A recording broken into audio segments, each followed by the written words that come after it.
Hi ಎಲ್ರಿಗೂ ನಮಸ್ಕಾರ, welcome back to my YouTube channel. So ಇವತ್ತು ನಾವು ಊರಿಗೆ ಹೋಗ್ತಾ ಇದ್ದೀವಿ, ಹಾಗಾಗಿ ವಿಡಿಯೋನ ಮಾಡ್ತಾ ಇದ್ದೀನಿ. ಫುಲ್ ವಿಡಿಯೋನ ನೋಡಿ, ನಿಮಗೂ ಕೂಡ ಇಷ್ಟ ಆಗುತ್ತೆ. ಊರಲ್ಲಿ ಪೂಜೆ ಇತ್ತು, ಹಾಗಾಗಿ ಹೊರಟಿದ್ದೀವಿ. ಹಾಯ್ ಸೋಹನ್, ಏನದು ಕೈಯಲ್ಲಿ? ಅದೇನಕ್ಕೆ ತಗೊಂಡ್ ಬಂದಿದ್ಯಾ?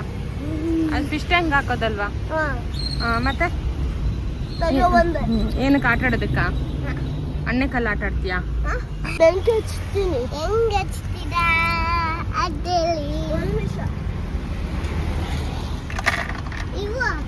ಅದಕ್ಕೆ ಇದು ಇದ್ರಲ್ಲಿ ಸ್ಟೋನಿಂದ ಸ್ಟೋನಿಗೆ ಹಿಂಗ್ ಮಾಡಿದ್ರೆ ಇದ್ರಲ್ಲಿ ಹಚ್ಚಲ್ಲಮ್ಮ, ಅದು ಕಲ್ಲು ದಪ್ಪ. ಓ ಆತರ. ಯಾರು ನಿಮ್ ಮ್ಯಾಮ್ ಹೇಳ್ಕೊಟ್ರಾ ಕಲ್ಲಿಂದ ಕಲ್ಲು ಗುಜ್ಜಿದ್ರೆ ಬೆಂಕಿ ಬರುತ್ತೆ ಅಂತ? ಇನ್ನು ದೇವಸ್ಥಾನಕ್ಕೆ ಹೋಗ್ತಿದ್ವಿ ಅಲ್ವಾ, ಹಾಗಾಗಿ ದೇವ್ರಿಗೆ ಹಾರಗಳನ್ನ ತೊಗೊಂಡೋಗೋಣ ಅಂತ ಹೇಳಿಬಿಟ್ಟು ಇಲ್ಲಿ ತೊಗೊತಾ ಇದ್ದೀವಿ. ಹಾರಗಳು ತುಂಬಾ ಚೆನ್ನಾಗಿತ್ತು. ಹಾಗೆ 2 ಹಾರ ಬೇಕಾಗಿತ್ತು.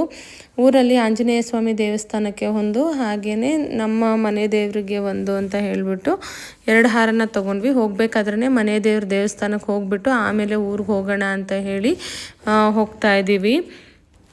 ಇನ್ನು ಪೂಜಾ ಐಟಮ್ಸು ಕೂಡ ಇಲ್ಲೇ ತೊಗೊಂಡ್ಬಿಟ್ವಿ ನಾವು. ಬಾಳೆಹಣ್ಣು, ಹಾಗೆ ಗಂಧದ ಕಡ್ಡಿ, ಕರ್ಪೂರ, ಅದೆಲ್ಲ ಏನೇನು ಬೇಕು ಎಲ್ಲನೂ ಇಲ್ಲಿಂದನೇ ತೊಗೊಂಡ್ವಿ. ಕಂಪ್ಯಾರಿಟಿವ್ಲಿ ಇವಾಗ ಹೂವಿನ ರೇಟ್ ಎಲ್ಲ ಸ್ವಲ್ಪ ಜಾಸ್ತಿನೇ ಆಗಿದೆ. ಇನ್ನು ಸ್ವಲ್ಪ ಬೇಗ ಹೋಗೋಣ ಅಂತ ಅಂದ್ಕೊಂಡ್ವಿ, ಬಟ್ ಟೈಮು ಆಗೇ ಇಲ್ಲ.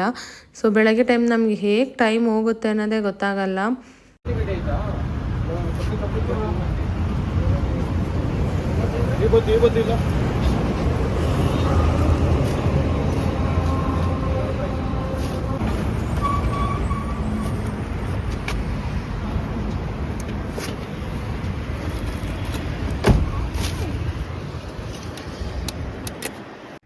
ಇನ್ನು ದೇವಸ್ಥಾನ ತುಂಬ ವಿಶಾಲವಾಗಿ ತುಂಬ ಚೆನ್ನಾಗಿದೆ ದೇವಸ್ಥಾನ ಹೇಳಬೇಕಂತ ಹೇಳಿದ್ರೆ. ಇನ್ನು ಗೋಪುರ ಅದೆಲ್ಲ ಅದು ಕನ್ಸ್ಟ್ರಕ್ಷನ್ ನಡೀತಾ ಇದೆ, ಹಾಗಾಗಿ ಇನ್ನು ಕೆಲಸಗಳು ನಡೀತಾ ಇದೆ. ನೋಡಿ, ಇಲ್ಲಿ ಸೋಹನ್ಗೆ ಪಿಜನ್ ಪಾರಿವಾಳ ಅಂದರೆ ತುಂಬ ಇಷ್ಟ. ತುಂಬ ದಿನದಿಂದ ನನಗೆ ಕೇಳ್ತಾ ಇದ್ದಾನೆ ತೆಕ್ಕೊಡಿ ಅಂತ, ಬಟ್ ನಾನೇ ಬೇಡ ಅಂತ ಹೇಳಿ ಸುಮ್ಮನೆ ಆಗಿರೋದು.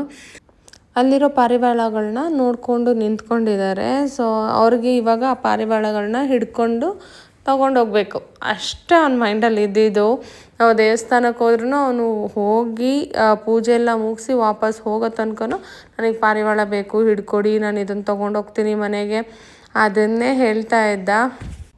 ಮಕ್ಕಳಿಗೆ ಹಾಗೆ ಅಲ್ವಾ, ಪೆಟ್ಸ್ ಅಂದರೆ ತುಂಬಾ ಇಷ್ಟ ಆಗುತ್ತೆ. ಈ ಪಾರಿವಾಳ ಆಗಿರ್ಬೋದು, ಫಿಶ್ ಆಗಿರ್ಬೋದು, ಅಥವಾ ಡಾಗ್ ಆಗಿರ್ಬೋದು. ತನಿಷಂಗಂತೂ ಡಾಗ್ ಅಂದರೆ ತುಂಬಾ ಇಷ್ಟ. ನೋಡಿ ಎಷ್ಟು ಬೇಜಾರು ಮಾಡ್ಕೊಂಡಿದ್ದಾನೆ ಅಂತ ಹೇಳಿದ್ರೆ, ನನಗೆ ಆ ಪಾರಿವಾಳ ಬೇಕೇ ಬೇಕು, ನೀವು ಹಿಡ್ಕೊಡಿ, ಅದು ಕಾಳುಗಳನ್ನ ತಿಂತಾ ಇದೆಯಲ್ಲ, ಹೋಗಿ ಕ್ಯಾಚ್ ಮಾಡಿಬಿಡೋಣ, ತಗೊಂಡೋಗೋಣ, ನಾನು ಹಿಡ್ಕೊಬಾರ್ದಪ್ಪ, ಮನೇಲಿ ಇಟ್ಕೊಬಾರ್ದು ಅಂತ ಎಲ್ಲ ಹೇಳ್ತಾ ಇದೆ. ಸೊ ಆದ್ರೂ ಇಲ್ಲ, ನಾನು ಒಂದೇ ದಿನ ಇಟ್ಕೊಂಡು ವಾಪಸ್ ಬಿಟ್ಬಿಡ್ತೀನಿ ಅಂತ ಹೇಳ್ಬಿಟ್ಟು, ಅವನಿಗೆ ತುಂಬಾ ಇಷ್ಟ. ಯಾವುದಾದ್ರೂ ಪಾರಿವಾಳಗಳನ್ನ ನೋಡಿದ್ರೆ ಈ ಥರ ಮಾಡ್ತಾನೆ. ಹಾಗೆ ದೇವಸ್ಥಾನದಲ್ಲಿ ಪೂಜೆ ಅಂತೂ ತುಂಬಾ ಚೆನ್ನಾಗಾಯಿತು.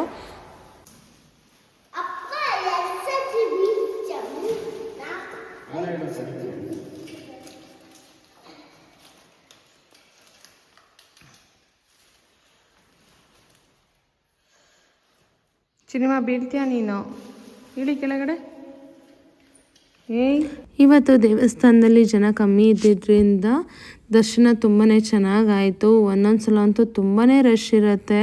ಸೊ ದೇವ್ರು ನೋಡೋದಕ್ಕೂ ಆಗಲ್ಲ, ಅಷ್ಟು ರಶ್ ಇರುತ್ತೆ. ಇವತ್ತು ಆರಾಮಾಗಿ ಕೂತ್ಕೊಂಡು ದೇವ್ರ ದರ್ಶನ ಮಾಡ್ಕೊಂಡು ಬಂದ್ವಿ. ಪಾರಿವಾಳ ಎಲ್ಲಿದೆ? ಪಾರಿವಾಳ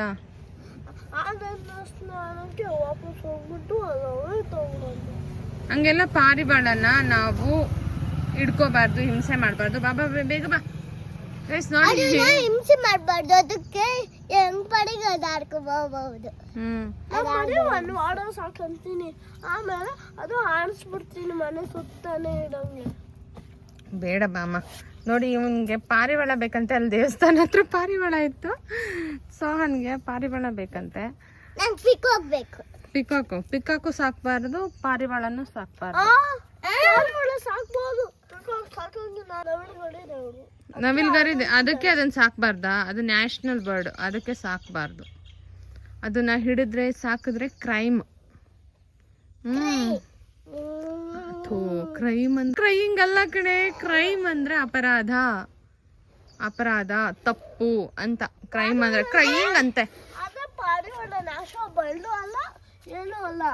ನ್ಯಾಷನಲ್ ಬರ್ಡ್ ಅಲ್ಲ ಸರಿ ಪಾರಿವಾಳ, ಆದ್ರೆ ಪಾರಿವಾಳನು ಪಕ್ಷಿನೇ ಅಲ್ವಾ. ಅದನ್ನ ಹಿಡ್ಕೊಂಡು ಒಂದು ಕಡೆ ಕೂಡಾಕಿದ್ರೆ ಅದು ಹಾರೋದು ಹೆಂಗೆ? ಅದಕ್ಕೆ ರೆಕ್ಕೆ ಇದ್ದು ವೇಸ್ಟ್. ದೇವ್ರ ರೆಕ್ಕೆ ಕೊಟ್ಟಿರೋದು ಏನಕ್ಕೆ? ಹಾರಕ್ಕೆ.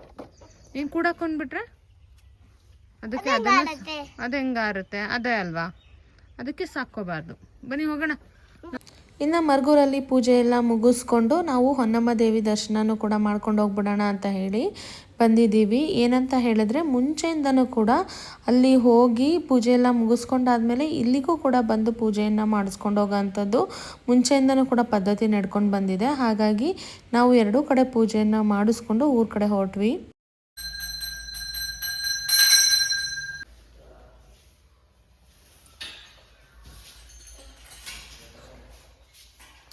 ಲಯನ್ ಲಯನ್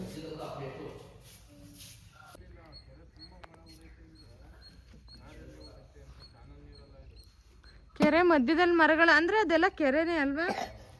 ಎಷ್ಟು ದೊಡ್ಡ ದೊಡ್ಡ ಮರಗಳಿಗೆಲ್ಲ ನೀರು ತುಂಬಿಕೊಂಡಿದೆ. ಕೆರೆ ಮಧ್ಯದಲ್ಲಿ ಮರಗಳಿದೆ. ಅಲ್ಲಿ ಹೋಗಂಕಾಗಲ್ಲ. ಹಾಂ ಸೋಹನ್, ಅಲ್ಲಿ ಹೋಗ್ಬೇಡ ಬಾಮ. ನೋಡಿ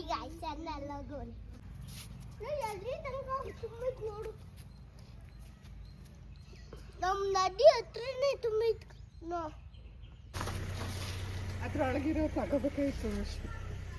ಒಂದೊಂದು ತಕ್ಕೊಂಡು ಬಿಡೋದು.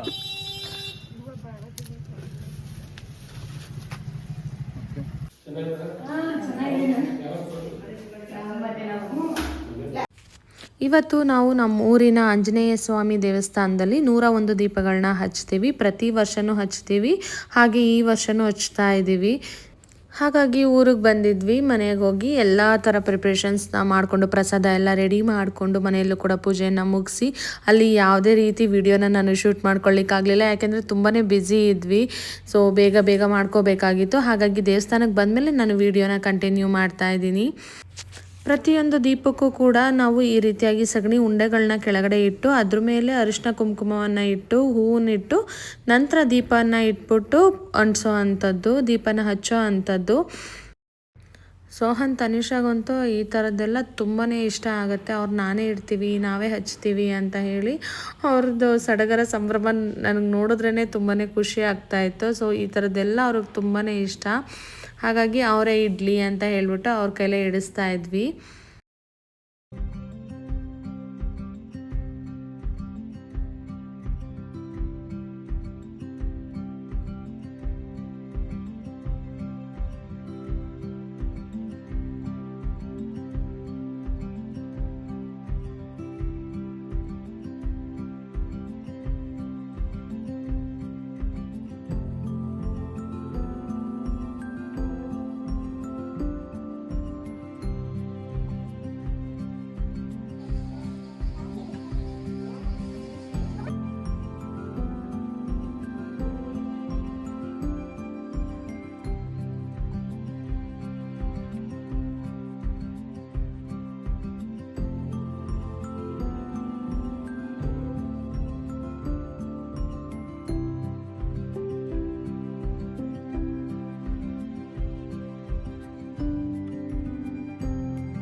ಡಬ್ಬಂತ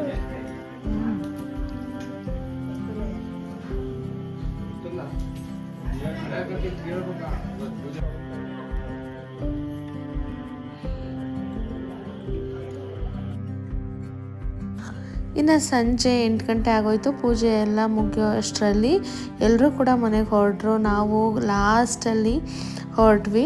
ಸೊ ಇದಾಗಿತ್ತು ನನ್ನ ಇವತ್ತಿನ ವ್ಲಾಗ್. ನಿಮಗೆ ವ್ಲಾಗ್ ಇಷ್ಟ ಆಗಿದೆ ಅನ್ಕೋತೀನಿ. ಇಷ್ಟ ಆಗಿದ್ರೆ ಇದೇ ರೀತಿ ವ್ಲಾಗ್ನ ಪೋಸ್ಟ್ ಮಾಡ್ತಾ ಇರ್ತೀನಿ. ಸೊ ನನ್ನ ವ್ಲಾಗ್ನ ನೀವು ನೋಡಿ ಇಷ್ಟ ಆಗಿದ್ರೆ ದಯವಿಟ್ಟು ಲೈಕ್ ಮಾಡಿ, ಶೇರ್ ಮಾಡಿ, ಹಾಗೆ ಸಬ್ಸ್ಕ್ರೈಬ್ ಮಾಡ್ಕೊಳ್ಳೋದನ್ನು ಮರಿಬೇಡಿ. ಸಿಗ್ತೀನಿ ನೆಕ್ಸ್ಟ್ ವಿಡಿಯೋದಲ್ಲಿ. ಅಲ್ಲಿವರೆಗೂ ಟೇಕ್ ಕೇರ್, ಬಾಯ್.